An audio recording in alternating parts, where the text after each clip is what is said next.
पकड़वा। क्या आपकी हुकूमत में पहाड़ियों के लिए क्या किया आपकी हुकूमत ने? 70 साल मेरी बात पूरी सुनिए। नजरें फिर मेरे को जाना, मेरा जवाब पूरा। यहाँ पे आपने इनकम बार लगा के 8 लाख इनकम बार वालों को नए इलेक्शन के लिए मैनिफेस्टो बना लिया रविंद्र रैना जी ने।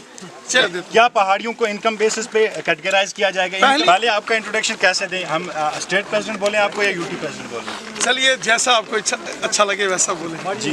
तो पहाड़ी गुज्जर लोगों का इतना दर्द क्यों है आप? देखिए अच्छी खबर मिली के बारे में क्या खबर? चलिए वो भी प्राइम मिनिस्टर साहब ने तो पहले खत्म की, पहले मैनिफेस्टो नए मैनिफेस्टो में वापस लाने। चलिए ये सारी चीजें करेंगे। आदाब नाज़रीन, आपका मेज़बान सईद नज़ाकत खलीफा आपकी खिदमत में हाजिर।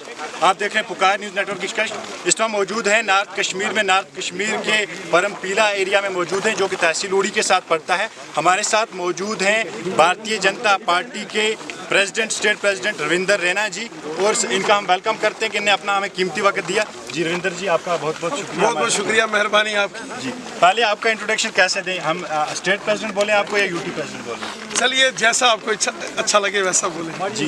तो आपका 3 दिन से दौरा है नॉर्थ कश्मीर में, खासकर उड़ी में, तो क्या कुछ दौरे में क्या कुछ मैसेज लेके आए हैं? पिछले लगभग 8 दिनों से नॉर्थ कश्मीर में हूँ। पहले कुपवाड़ा और कुपवाड़ा के बाद टंगधार, टिटवाल के तमाम एरियाज का मैंने टूर किया है, और पिछले 3 दिन से मैं यहाँ उड़ी कॉन्स्टिट्यूंसी में हूँ। उड़ी हो, बजामा हो, परमपीला हो, बुनियार हो, नूरख्वा हो, ईशम हो, तमाम बॉर्डर के एरिए, कमलकोट हो जहाँ शाहदरा शरीफ जैसी बड़ी मानी जानी एक ज़ियारत है, इन तमाम एरियाज़ का मैंने टूर किया है। उसी सिलसिले में आज यहाँ परमपीला गांव में हूँ। मैं पहाड़ी गुज्जर लोगों की अक्सर आवाज़ आपके हर इंटरव्यू में देखा जाता है, पहाड़ी गुज्जर लोगों की आवाज़। आज भी पहाड़ी ही इलाके में 3 दिन रोज़ा जो है दौरा है, तो पहाड़ी गुज्जर लोगों का इतना दर्द क्यों है आप? देखिए पहाड़ी या गुज्जर ये बड़ी वतन परस्त कौम है, और इनमें बड़ा हुब्बल वतनी का जज्बा है। ये जिंदा दिल कौमें हैं दोनों, ये शेर दिल कौमें हैं। जिंदा दिल पहाड़ी, जिंदा दिल गुज्जर बकरवाल। क्या आपकी हुकूमत में पहाड़ियों के लिए क्या किया आपकी हुकूमत ने? 70 साल पहाड़ी अपना हक मांगते रहे।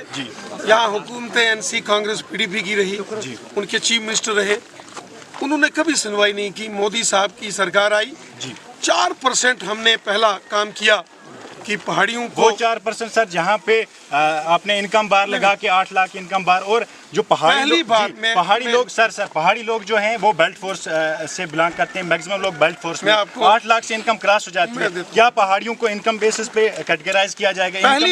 पहली बार तो आपको इस बात को भी मानना चाहिए कि पहाड़ियों का जिक्र मोदी साहब ने लाल किले से किया। 70 साल किसी ने नहीं किया। 15 अगस्त 2019 को पहली बार पहाड़ियों का जिक्र पूरी दुनिया ने सुना कि पहाड़ी कबीला भी कोई होना या ये पहली बारी तो पता चलिया जिसला मोदी साहब ने लाल किले तो पहाड़ियों ने ना खिंदाया। नहीं सर, पहाड़ियों उसको बात सुनो ना। जी सर, पहाड़ियों ने मेरी बात पूरी सुनिए, फिर मेरे को जाना, मेरा जवाब पूरा सुने ना। बार पहाड़ियों ने ना मोदी साहब ने खिंदा, और पूरी दुनिया की पता चलिया कि जम्मू कश्मीर बीच भी कोई पहाड़ी कबीले ने लोग रहे नहीं। फिर जिला इतना गवर्नर रूल लगा तो 4% पहाड़ियाँ की रिजर्वेशन कोटा लभा। हालांकि पहाड़ियाँ नहीं जड़ी बड़ी मांगी है, अस कोशिश लगे ने। पिछले दिन अमित शाह साहब भी आए से जम्मू, और उन्होंने अपनी रैली 6 बार पहाड़ियाँ का जिक्र किया। बैकवर्ड क्लासिस कमीशन बनया नया, पहाड़ियाँ ने नेता असा सारिया उथे अपन गल्लां रखियां, और असा की विश्वास है कि जिस तरीके नाल मोदी साहब ने आख्या सबका साथ, सबका विकास, सबका विश्वास। सर आंखें थक गई पहाड़ियों की इस इंतजार में कि कब रिजर्वेशन मिलेगी। मैंने कहा ना ऐसी पीएसपी मिली जहाँ पे लोग अब ये सोच रहे कि कौन बनाए कौन पहाड़ी। मेरी बात सुनो ना, 70 सालों में से 50 साल तक कांग्रेस ने राज किया आया जी। फिर जरा अद्धा दूबा कदा देवगौड़ा आई है, कदा गुजराल साहब आई है, कदा नरसिम्हा राव साहब आई है। क्या मैनिफेस्टो में आपने रखा है कि वो इनकम जो क्राइटेरिया? देखिए आप क्राइटेरिया, पहली बात ये है कि जब ये इसमें एसटी वाला मामला अगर होता है तो ऑटोमेटिकली हो जाए। बिल्कुल। अदरवाइज सोशियो इकोनॉमिक सर्वे में जो कम्युनिटी बेस्ड होता है उसमें इनकम बार नहीं होती, लेकिन जो एरिया वाइज जैसे आरबीए हो गया, ओबीसी हो गया, उसमें इनकम स्लैब लगती है। में सर इनकम नहीं है, अगर आप उस एरिया में आपकी स्कूलिंग है, बाकी आपको आरबीए मिल जाती है। इनकम पीएसपी में ऐसा कोई क्राइटेरिया उसमें है सर। अब हम बड़ा काम करने वाले हैं पहाड़ियों का, उसमें अगर ऊपर वाले ने चाहा तो ये चीज़ें जैसे आम एसटी वालों को नए इलेक्शन के लिए मैनिफेस्टो बना लिया रविंद्र रैना जी ने।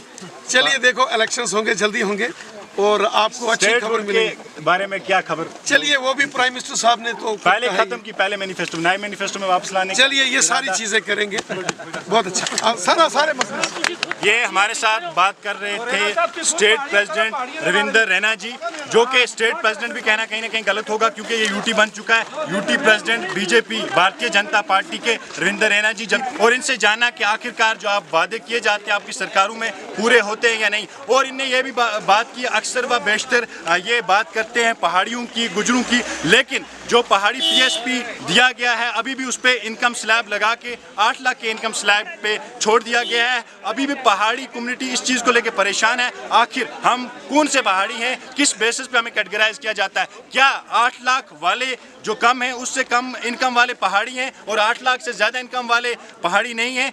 ऐसा क्यों? और इन्होंने इस चीज़ पे भी कहा कि आने वाले वक्त में ये चीज़ भी हटाई जाएगी, लेकिन शायद मैनिफेस्टो में कुछ चीज़ें नई फिर भरनी थी और नया मैनिफेस्टो दिखा के चले गए। अब सईद नज़ाकत खलीफा विद कैमरामैन इरफान अकबर के साथ परमपीला उड़ी बारामूला से पुकार की खास रिपोर्ट।